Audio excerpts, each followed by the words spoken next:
favor, me ajude.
Durante a tempestade, João não suporta o frio e vem a falecer. Sim. Isso, na pizzaria hoje. Meus amigos. Alan. E aí, Esther? E aí, Vinícius, tudo bem? Por onde tem andado? Nossa, estudando muito. Estudando muito. Então vamos fazer o seguinte. Eu tô com fome. Para compensar esses estudos, vou levar todo mundo para a pizzaria e Ei, churrascaria. eu quero comer, mas Tudo não tenho por minha dinheiro não. conta. Não tenho dinheiro não. Licença. João, acorda, por favor, João. Vocês não estão vendo? Ele está morto. E a culpa é de quem?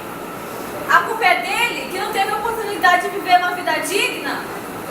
A culpa é dele, que não teve o que comer, o que vestir, o que se aquecer? Ou será que a culpa é nossa? Ou será que a culpa é sua? Que não se importou em dar um prato de comida a esse pobre homem? Que não se importou em vê-lo pedir nas ruas? Que não lhe estendeu a mão?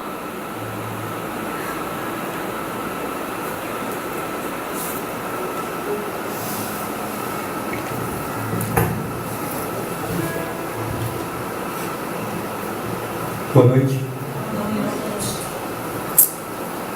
O interessante é que João não é uma história fictícia. É uma história real que acontece em nossos dias.